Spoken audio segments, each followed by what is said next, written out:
all the architecture, all the music, the things that are inside the churches, temples and mosques, they're all put there by thought, invented by thought.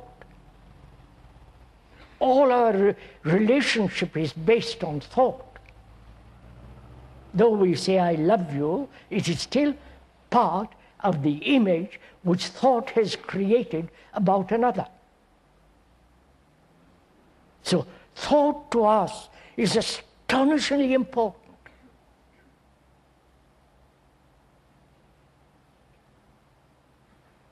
And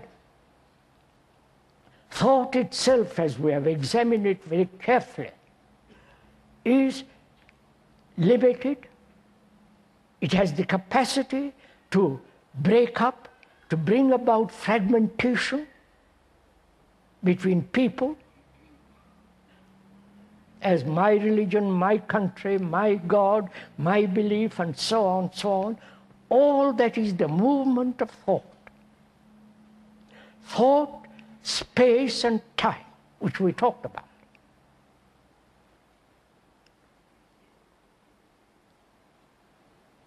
Now, together, if we have gone that far, then we can begin to examine what is actually meditation. The Christian form of that is contemplation. Contemplation is different from meditation. Meditation is the capacity of the brain which is no longer functioning partially, which you talked about also, but brain that has freed itself from its conditioning and therefore functioning as a whole. Such a brain is different from mere contemplation. I can be conditioned as a Christian, Hindu, whatever you will, and I can contemplate from my background, from my conditioning. That contemplation does not free my conditioning. But meditation demands, and therefore it becomes extraordinarily serious and requires a great deal of inquiry and attention.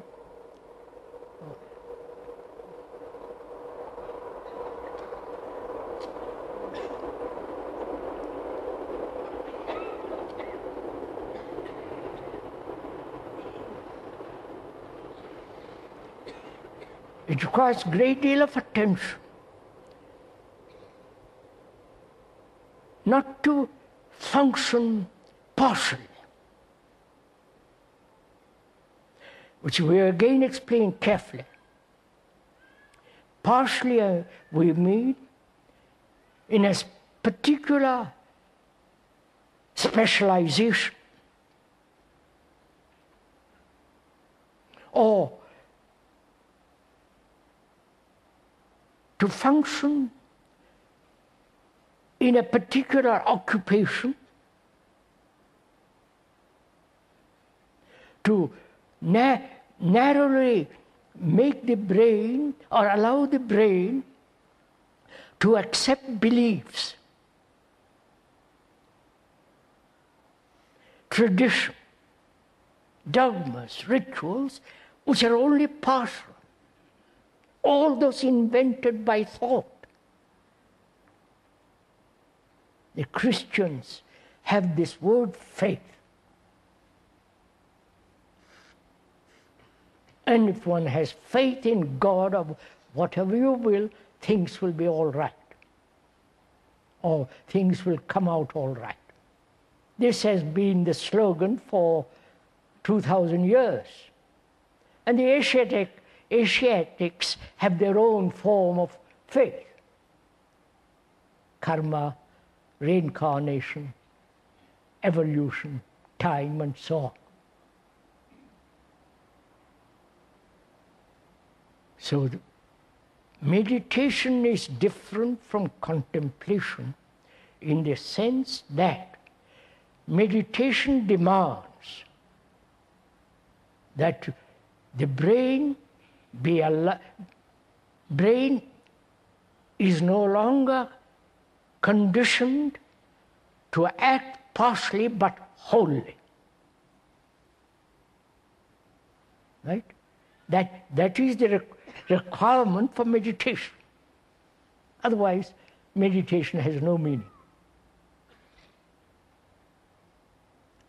So how the question then is it possible,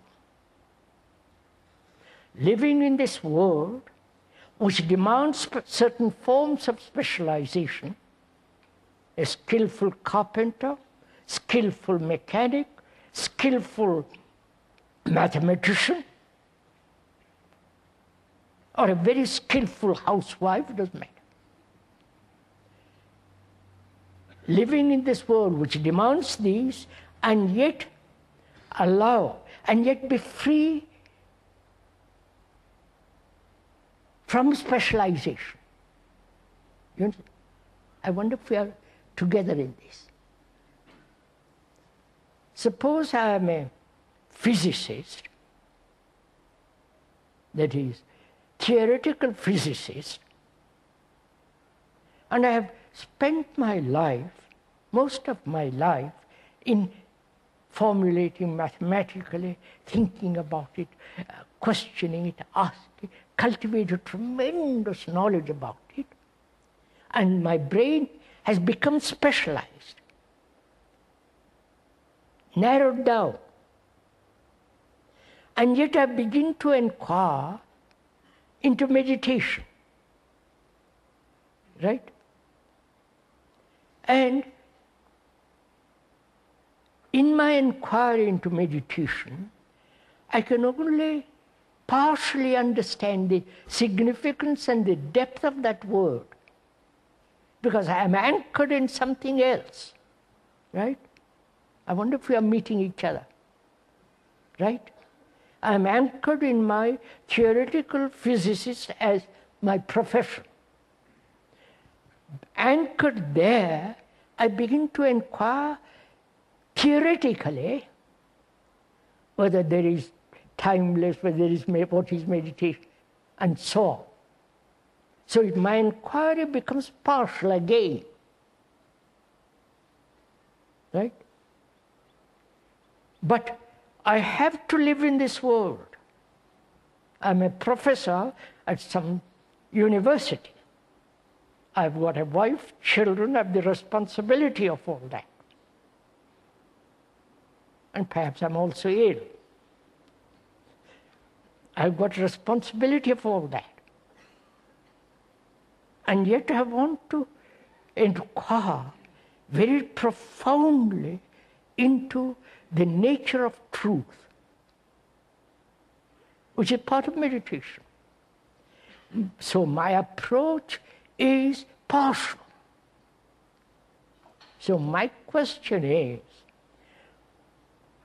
is it possible to be specialized as a carpenter